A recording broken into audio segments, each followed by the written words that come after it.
la amplia trayectoria del doctor Carpio. Tiene el título de licenciado en psicología, así como los grados de maestro en psicología, estos dos por la UNAM, y también tiene el grado de doctor en investigación psicológica por la Universidad Iberoamericana. Todos con mención honorífica. Es profesor titular C de tiempo completo en la UNAM desde 1984 e imparte clases en la licenciatura en psicología de la FES Iztacala y en 3 programas del posgrado: la residencia de medicina conductual, la maestría en docencia para la educación media superior y el doctorado en psicología. Es especialista en análisis conductual. Cuenta con más de 135 trabajos científicos publicados, entre artículos en revistas indizadas de circulación internacional, capítulos y libros en las áreas de procesos básicos, salud y educación. A la fecha ha dictado más de 130 conferencias invitadas y magistrales en congresos tanto nacionales como internacionales y ha participado como autor y coautor en más de 400 comunicaciones breves y ponencias en eventos especializados. Ha dirigido más de 70 tesis de licenciatura, maestría y doctorado. También ha sido responsable académico de más de 20 proyectos financiados por la UNAM y el CONACYT, y es miembro de comités editoriales de diversas revistas especializadas, nacionales e internacionales.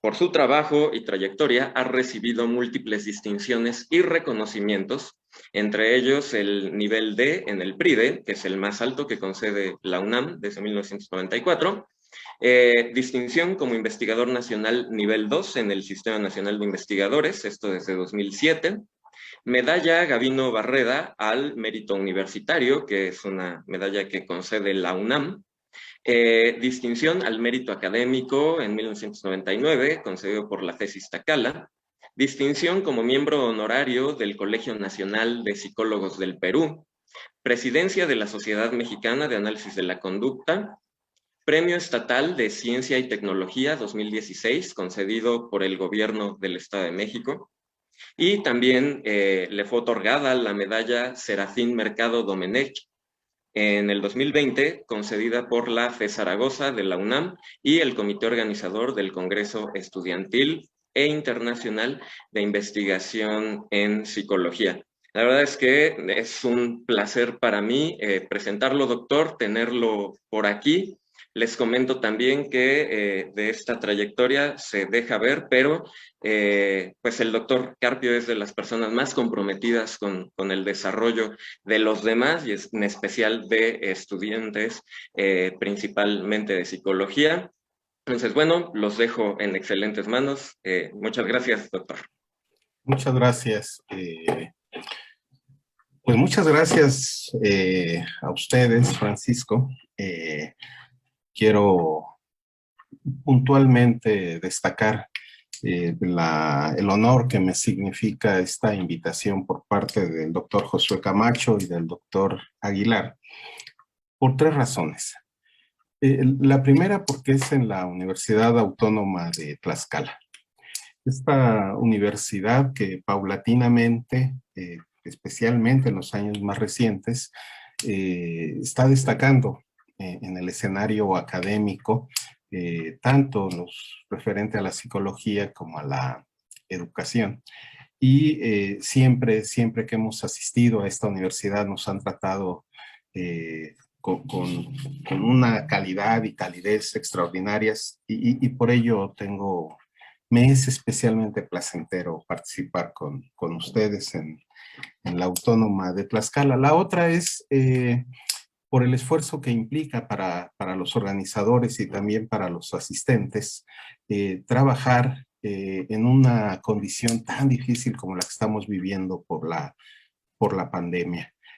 Hay restricciones de muchos órdenes y eso no ha significado sino un estímulo para que el comité organizador de este segundo coloquio siga trabajando y cada vez más, y eso pues me compromete más, ¿no? O sea, qué privilegio poder aceptar su participación, su invitación. Y la tercera es porque los quiero mucho, tanto a Josué como a Francisco, a Natalia. Son personas maravillosas que significan cosas importantes en mi vida académica y personal. y por eso siempre tener la posibilidad de verlos, y además de verlos como distinguidos profesores de esta querida universidad, pues es una amalgama de motivos placenteros para usted, con ustedes. Muchas gracias por la invitación. Vamos a entrar al terreno de la charla. Si podemos ver la presentación, yo no la veo, no sé si ustedes sí. Ahí está. Muchas gracias, Kevin. Este tópico de la regulación lingüística de la percepción tiene mucho que ver con la historia de nuestra disciplina y tiene mucho que ver con el asunto, los problemas de educación, particularmente de educación especial, y voy a tratar de ilustrar hacia la parte final en qué sentido. Quisiera yo recordarles a todos ustedes que la psicología contemporánea descansa en una concepción mítica, dualista, que hace pensar que somos, o sostiene que somos dos entidades, ¿no? Una mente, un cuerpo, y que la relación entre la mente y el cuerpo es muy especial. Y el problema de la percepción es nuclear en el planteamiento histórico de esta supuesta relación de estas entidades hipotéticas, el cuerpo y la mente o el alma.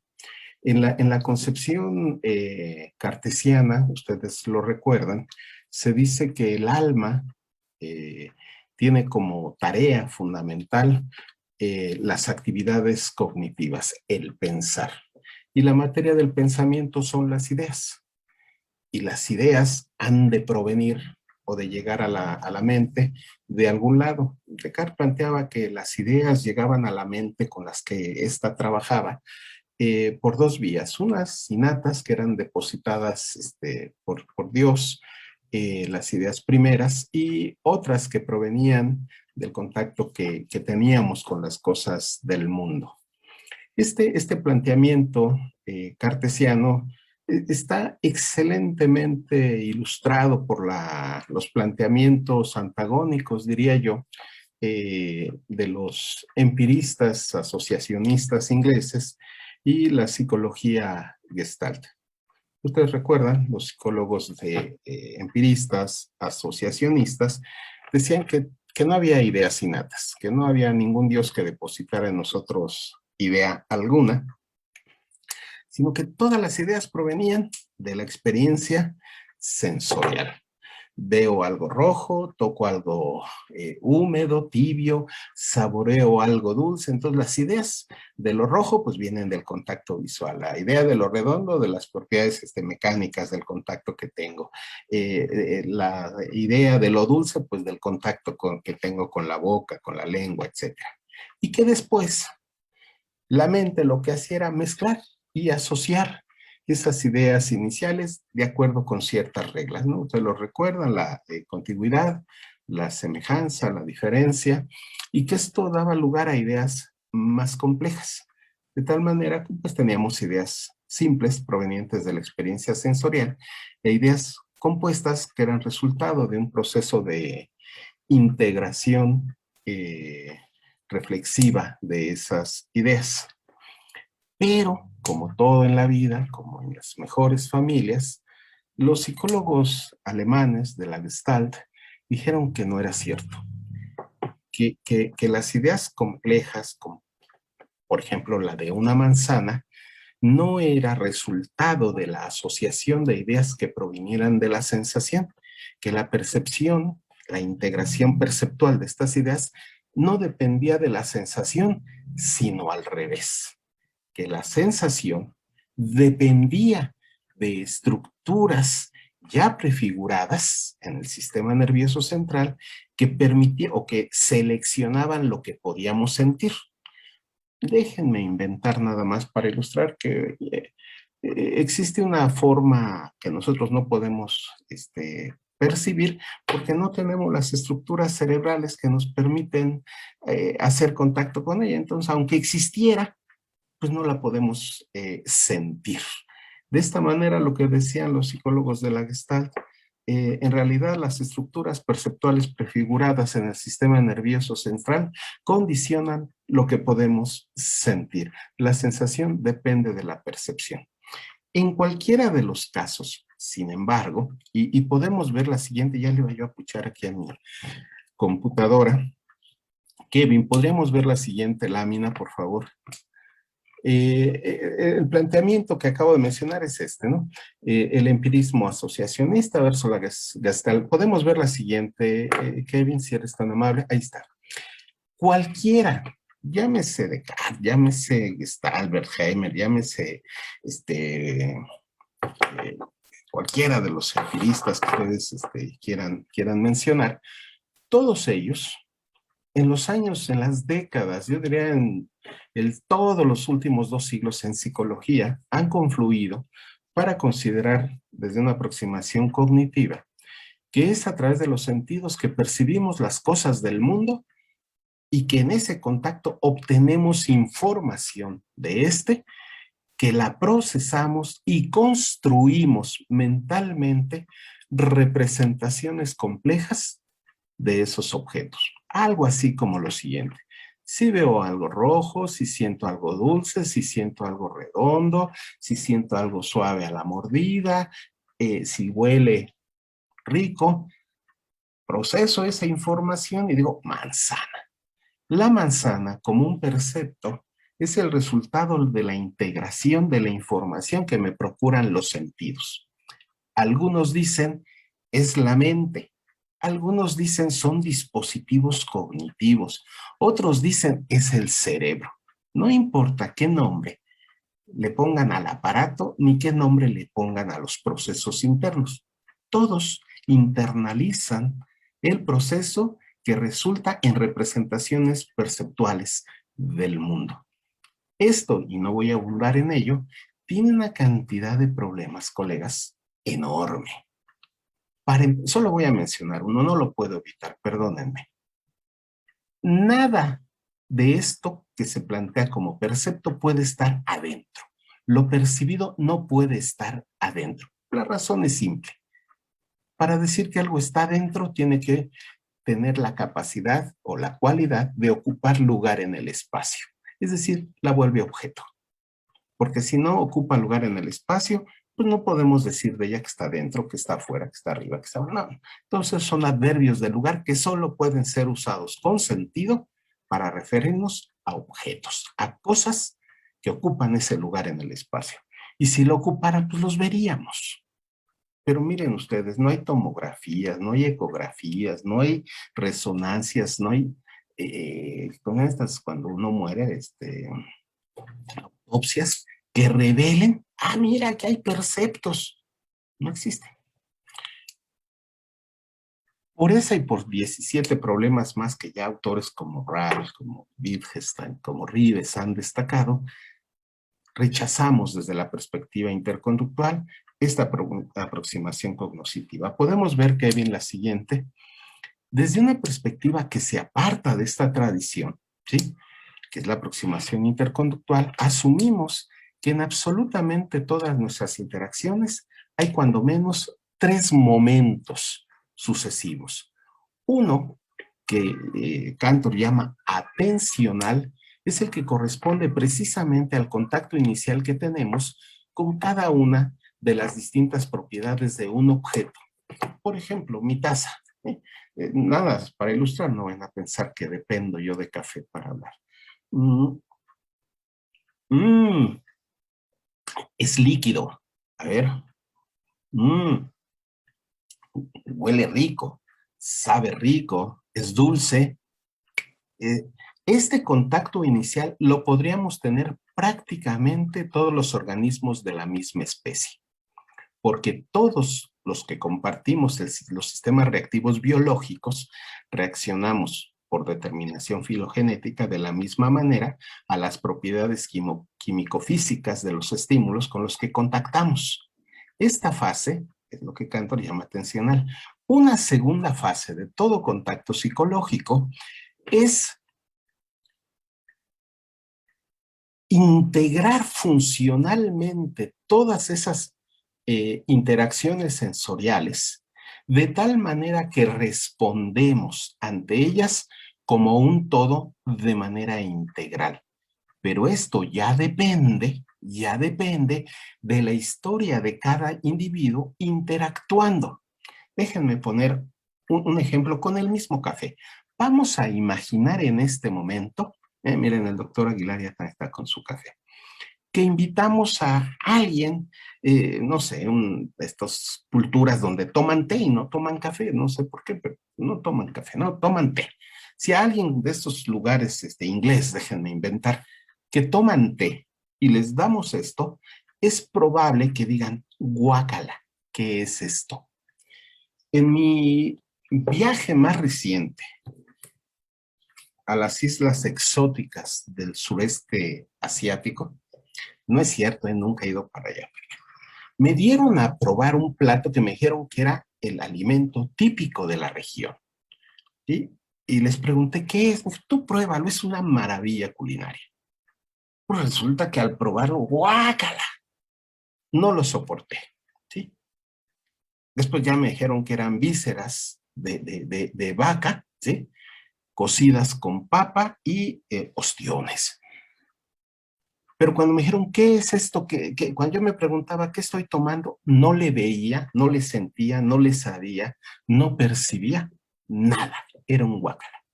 Para poder percibir que eso es un buen café o que es un plato sabroso, tengo que tener una historia particular. Esta historia individual particular con respecto al contacto que tenemos con los objetos es lo que nos permite ajustarnos de manera eficiente a las cosas del mundo.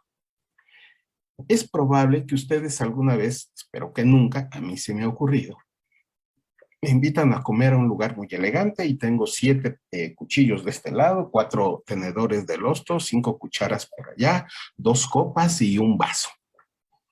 Y me ponen sopa. Qué vergüenza, ¿no? ¿Cuál tomo? Yo no veo ahí la cuchara sopera. Para verla tendría que tener una historia particular que me permitiera ajustarme de manera adecuada ante este escenario de cosas y tomar la cuchara que corresponde. Y entonces todos vemos una cuchara. Si yo en este momento les preguntara a ustedes, ¿cuál de estos? Espero que se vea en la cámara, yo no lo veo. Si este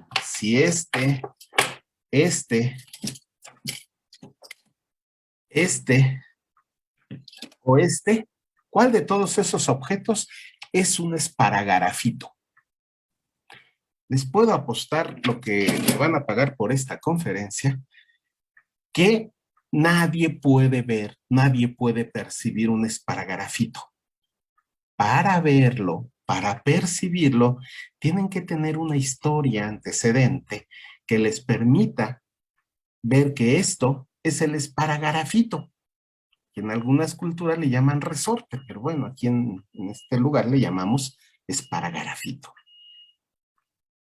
Este ajuste individual implica que el que percibe no es el ojo, o no es el oído, o no es la boca, o no es la mano, es el individuo. Y aquí transitamos de organismo a individuo. La diferencia entre el organismo es que comparte los sistemas reactivos de operación con todos los miembros de la misma especie, es biología. Cuando esto se vuelve dependiente de la historia individual, se constituye la individualidad psicológica que nos caracteriza. En ese sentido, lo que llamaríamos sistema reactivo perceptual no es otra cosa que la integración funcional de todos los subsistemas de operación en el contacto con las propiedades físico-químicas de los objetos del ambiente en donde interactuamos.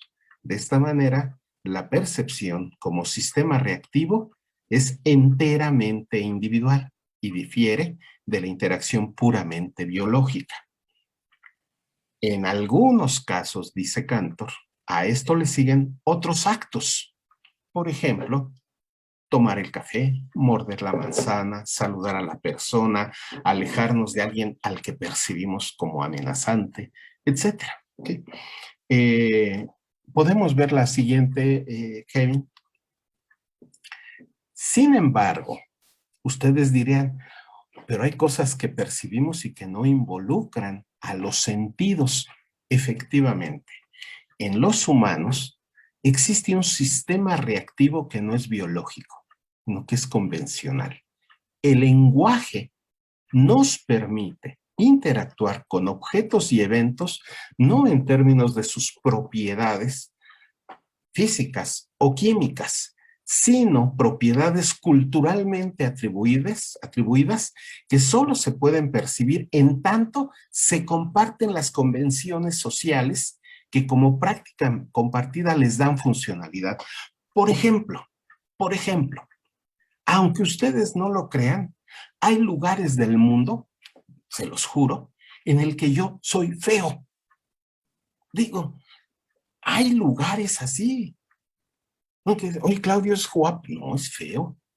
Pero bueno, porque allá la belleza se ajusta a prácticas, criterios, valores diferentes. La salsa de un pozole, ¿es sabrosa o no? No la podemos percibir ni como picante, sino como resultado de una práctica particular. Aún más, hay cosas que solo podemos percibir si hablamos de ellas, que no las podemos percibir porque solo tienen realidad como lenguaje. Todo lo que decimos, por ejemplo, con los podría ser, cabe la posibilidad de, tal vez, etcétera, solo tiene realidad en tanto hablamos de ello. Por ejemplo, el fin de la vida democrática en nuestro país, dentro de unos meses o dentro de unos años, si se instaurara una dictadura. Bueno, ¿qué le va a pasar a nuestro país y sus instituciones democráticas si se llegase a instaurar una dictadura? Bueno, todos ahorita empezarán a decir, híjole, nos quitarían los estímulos del CONACYT, híjole, reducirían el presupuesto a los sistemas de salud, híjole, le quitarían las guarderías a las madres trabajadoras, Dios, reduciría los presupuestos a las universidades, pondrían militares a hacer hospitales, aeropuertos, ¿qué cosas pasarían? Pero eso no ha ocurrido, no lo podemos ver, lo estamos percibiendo lingüísticamente. ¿Cómo lo percibimos? ¿Cómo y mediante lenguaje? Esto solo ocurre en el caso de los humanos, cuando el contacto con la realidad no se restringe a las propiedades físico-químicas, sino a las propiedades normativa y culturalmente atribuidas a la realidad, como juegos de lenguaje culturalmente determinados. Kevin, la siguiente, si es tan amable. Esto, colegas, nos permite postular la existencia de interacciones perceptuales estrictamente, puramente lingüística, en la que los componentes sensoriales se subordinan a las prácticas sociales. Esto es lo que Wittgenstein llamaba juegos de lenguaje. Y esto es lo que nos hace entender lo que algunos llamamos el ver conceptual. Los psicoanalistas ven en una cosa, en una situación, ahí ilustro con una anciana enamorada de un joven, ven, perciben algo que un conductista operante no ve, no percibe, y que un abogado tampoco. Imaginen esa situación. Una señora de 90 años millonaria enamorada de un joven guapo, desempleado, pero al que le va a heredar todo. ¿Qué hay ahí? ¿Qué vemos? Y subrayo, ¿qué vemos ahí? ¿Un Edipo? ¿Una operante discriminada? ¿Un buen negocio? ¿Un amor sincero? Lo que veamos depende de las estructuras lingüísticas que median nuestra relación con el hecho. Es en este sentido que hablamos de una percepción lingüística de anteojos conceptuales como componentes lingüísticos mediadores de la relación que deja de ser sensorial. Se vuelve una relación lingüística enteramente. Kevin, si eres tan amable, la siguiente. Ahora, por ello decimos, ¿sí?, que los sistemas reactivos convencionales, las estructuras conceptuales, no solo regulan las funciones de estímulo de los objetos, sino que posibilita interactuar con ellas aun cuando no existan correlatos físicos específicos. Estas acciones lingüísticas son las que llevamos a cabo, ¿sí?, cuando hacemos ciencia, cuando hacemos arte, cuando hacemos técnica, etcétera. La situación más que probablemente nos sea más cercana es que cuando a nuestras aulas llegan un montón de niños o de adolescentes o de jóvenes ya no tan adolescentes a nuestras aulas, nosotros no vemos bendiciones del cielo. Vemos alumnos, ¿sí? Cuando el niño le jala la cabellera a la niña de al lado, no vemos una buena puntada de la bendición. Vemos un desgraciadito que le está molestando a la otra niña. Vemos un machito aprendiendo a hacerlo, ¿sí? Un machito en ciernes, ¿sí? Cuando llega mi nieto a interrumpir mis conferencias, ¿sí?, yo no veo un ente interruptor, veo una bendición. Lo que vemos, lo que oímos, etcétera, está mediado en la práctica educativa. Lo que vemos son alumnos. Y cómo nos relacionamos con ellos, y esto es lo importante, depende precisamente de las estructuras conceptuales, llámese paradigma, llámese teoría, llámese aparato conceptual, que media nuestra relación con ella. Esto es cierto. Es decir, habría posibilidades de demostrar empíricamente que aún nuestras relaciones, aún las relaciones sensoriales, son lingüísticamente reguladas. Claro que sí. Les voy a mostrar a continuación algunos datos de un programa de investigación sobre regulación lingüística de la percepción que estamos llevando a cabo con universitarios. Los datos están próximos a publicarse en 2 revistas. Una se llama Revista Argentina de Ciencias del Comportamiento, en la que, por cierto, el doctor Aguilar es coautor. Los invitamos a que accedan a ella, son gratuitos. Sale en este próximo número. Y otro que sale también en estos meses, aparece publicado en la revista Avances en Psicología Latinoamericana. Ahí, digo, no me pagan por anunciarlas, pero pues veamos, tan bonitos. Podemos, Kevin, si eres tan amable, ver la que sigue. Miren ustedes, en este programa que les voy a presentar, comparamos cómo se desempeñan 2 grandes grupos de estudiantes. Unos que han sido preparados en cursos de geometría y de óptica física para percibir trayectorias, velocidades de móviles, y otros que el único móvil que conocen es el microbús, ¿sí? Psicólogos que andan, no tienen en ninguna carrera de psicología que yo conozca, toman cursos ni de geometría ni de óptica física. No leen a Newton normalmente para conocer siquiera las teorías clásicas de la visión, etc. Entonces tenemos 2 grupos de estudiantes, unos que están formados a través de interacciones académicas para percibir y caracterizar trayectorias, velocidades de móviles, y otros que no tienen esa preparación. Y los colocamos en una situación muy simple. Kevin, si me muestras la siguiente, por favor. Con estos estudiantes, la que sigue, por favor.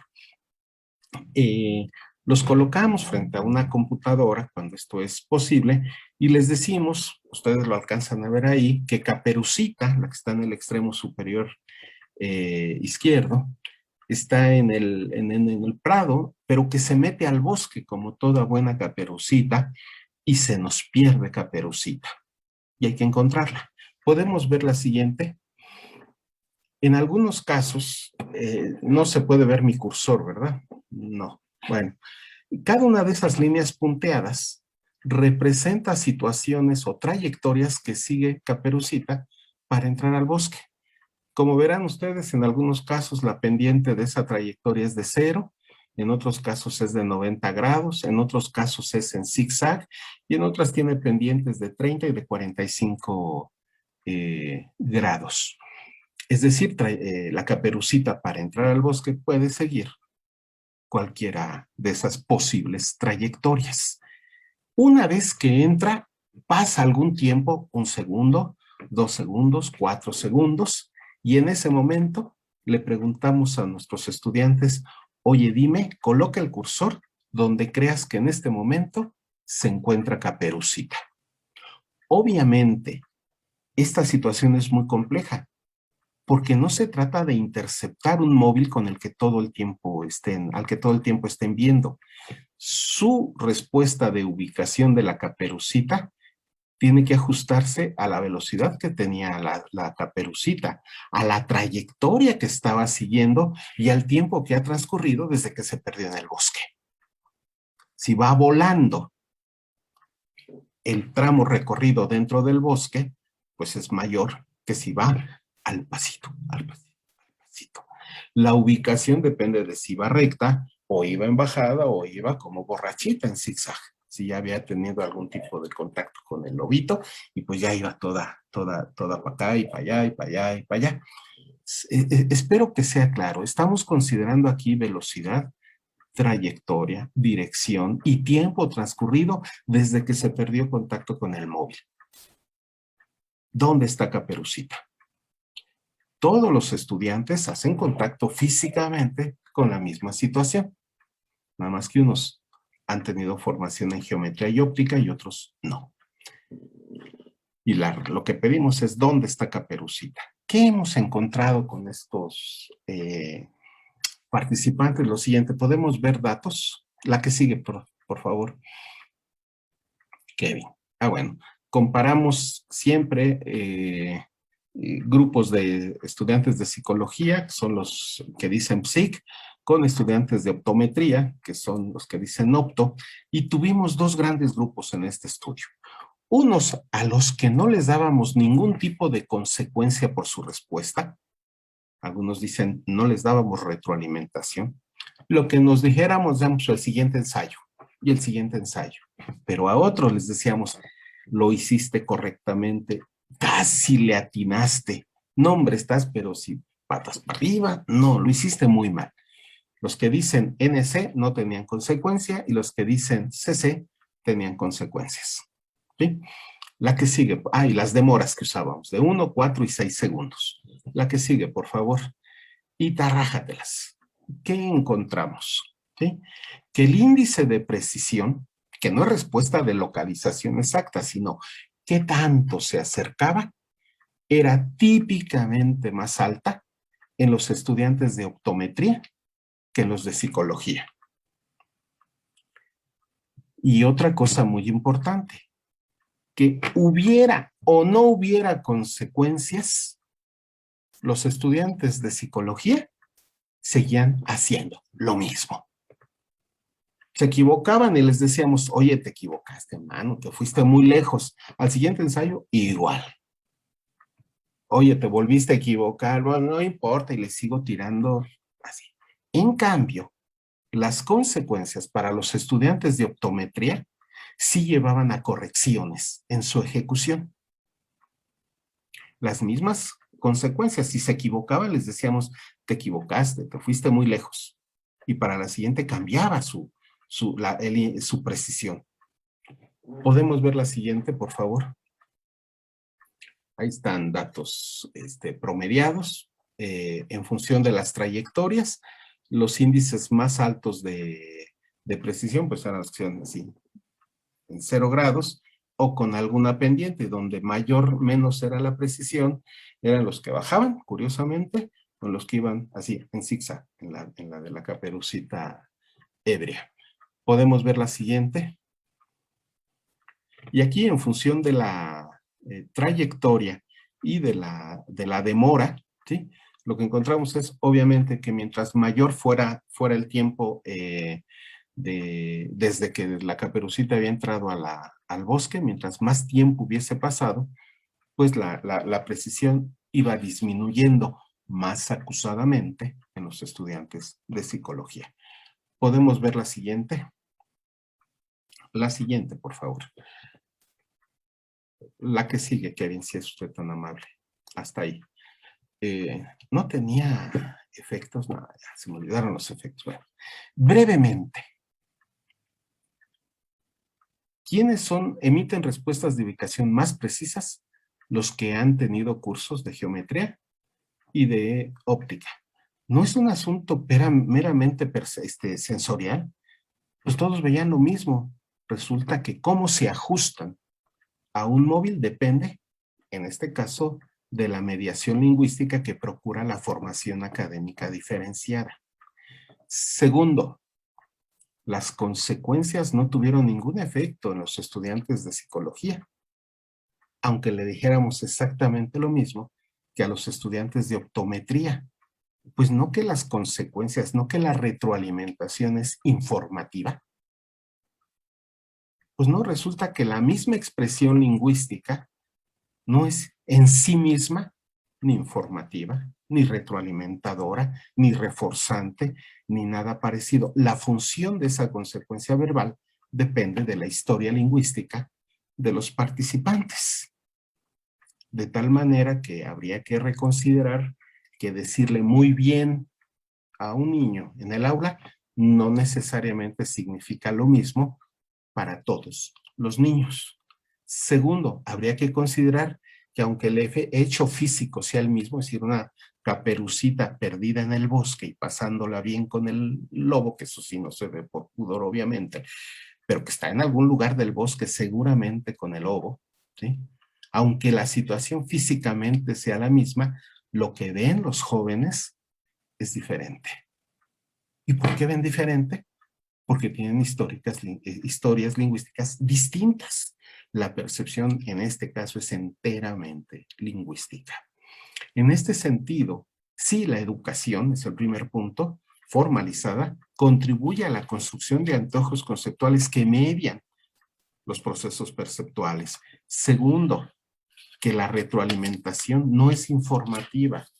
El que tú le digas a un estudiante, no, hazlo de esta manera, no significa nada si no consideras la historia de él. Pero la más importante es que este tipo, en este nivel de organización lingüística de la percepción, se puede suplir mediante diseño cuidadoso de ambientes escolares las limitaciones sensoriales.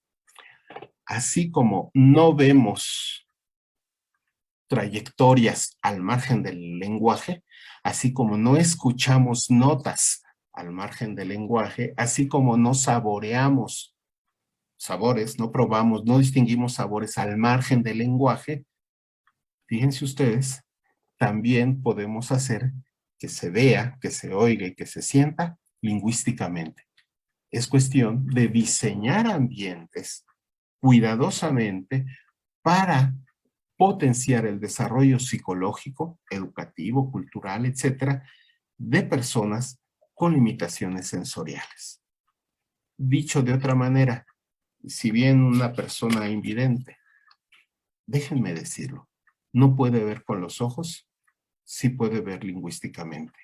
Si una persona hipoacústica no puede oír físicamente, pero sí puede escuchar lingüísticamente. Sí, a lo mejor no vemos, pero sí podemos mirar. A lo mejor no oímos, pero sí podemos escuchar. A lo mejor no reaccionamos a las propiedades químicas de los alimentos porque tenemos limitaciones sensoriales, pero eso no quiere decir que no podamos saborear.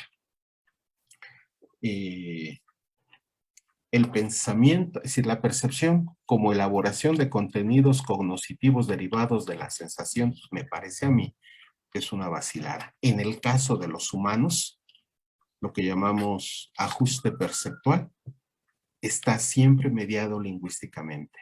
Y si podemos identificar claramente cómo, también podemos diseñar ambientes para trabajar con personas que tengan limitaciones sensoriales. Y esto en el ámbito de la educación especial me parece que abre vetas de investigación y de reflexión amplias e interesantes, ¿no?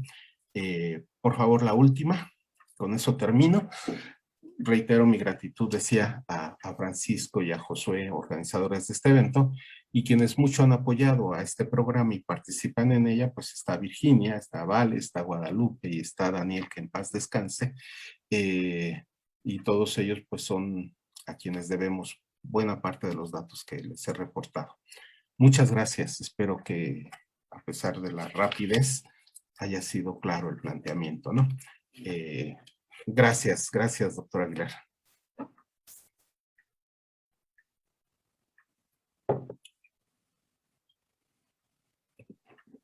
Ya está. Gracias, es que no podía activar mi audio. Muchísimas gracias, doctor Carpio. Sí, por supuesto que quedó claro.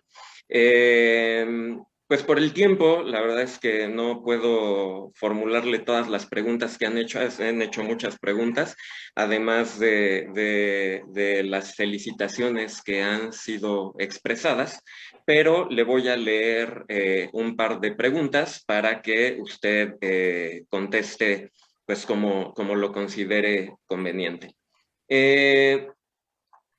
La primera es, en relación al trabajo que muestra, ¿podría concluir que la percepción tiene que ser entrenada? Esa es una pregunta. Y la otra pregunta, que tiene que ver con la aplicación en términos lingüísticos de implicaciones aplicadas, dice, doctor, entonces tenemos que buscar a toda costa que nuestros estudiantes desarrollen lenguaje, aunque tengan discapacidad y trastornos. Bien. La primera pregunta tiene una respuesta rotunda y rápida, aunque su desarrollo requiere mucho tiempo que en este momento no tenemos. Sí, la percepción se aprende. Numerosos estudios que hay en el campo de la psicología han demostrado que no todos vemos los mismos colores, no todos los individuos escuchamos los mismos sonidos. Incluso hay pruebas que han hecho algunos psicólogos Gestalt muy bonitas. Si ustedes ponen una flecha o una figura, un cuadrado con una línea recta horizontal dentro del cuadrado y una recta de la misma longitud fuera del cuadrado, y les preguntamos a las personas ¿cuál es más larga? Fácilmente, las personas que vivimos en ambientes urbanos donde todo tiene una forma regular, la computadora, las hojas, el foco, todo tiene formas regulares, tendemos a decir que son de diferentes longitudes. Normalmente atribuimos menor longitud a la que está dentro del cuadrado. Es una ilusión óptica, dicen algunos, pero esa ilusión óptica no se presenta en personas que viven en ambientes en los que no hay formas regulares habituales. La gente que vive en la selva, que vive en las playas, que vive en desiertos, donde todo es irregular, no es víctima de la ilusión óptica. No es natural, depende en este caso del entorno ecológico en el que se desempeñan, es decir, el tipo de historia que tienen con los objetos del medio ambiente. Nosotros, estoy seguro, seríamos incapaces de percibir el siseo de una víbora. ¿Sí? En cambio, las personas que viven en lugares donde hay víboras y donde una mordida puede representarte un problema de salud muy grave, seguramente perciben, escuchan, reaccionan inmediatamente ante un siseo, ¿sí? O ante un trueno. Habrá gente que diga, no te preocupes, no va a llover. Y otros que digamos, ¡y ya se viene la tormenta! ¿Por qué? Por la historia que tenemos. En este caso, sí, la percepción se aprende, no es natural. Y a diferencia, los animales perciben, por supuesto. Y a diferencia de los animales, los humanos podemos ser entrenados de modo diferencial a percibir, ¿sí? En las escuelas, en los hogares y en todos los ambientes institucionales en que aprendemos. Y aguas, no solo a percibir manzanitas o triangulitos o siseos, sino esto que han llamado percepción social y que, por ejemplo, significa percibir como aceptable, como normal, como deseable, como bueno, la asimetría social entre hombres y mujeres, ¿sí? Esa percepción social también se entrena. Ojalá algún día lo percibamos como lo que es, una simetría injusta, ¿sí? Que ha victimizado históricamente a las minorías y aún a las mayorías, a las mujeres que aunque son mayoría, las ha victimizado. La segunda, personas que tienen dificultades, alteraciones de lenguaje, que así le llaman, ¿no? Muchos en el campo de la educación especial. El lenguaje no es hablar. Lenguaje no es la producción de sonidos. Siempre pongo el ejemplo de Hopkins y cada vez es más sencillo hacerlo. ¿Sí? Hopkins no podía articular, pero podía hablar.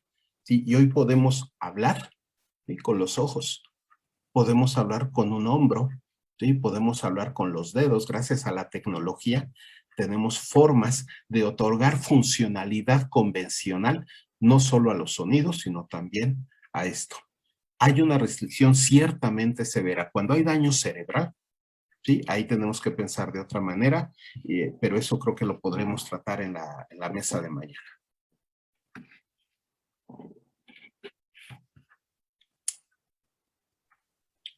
Sí, excelente, sin duda que mañana esa mesa de discusión se va a poner muy bien. Los invitamos a todos a que estén presentes.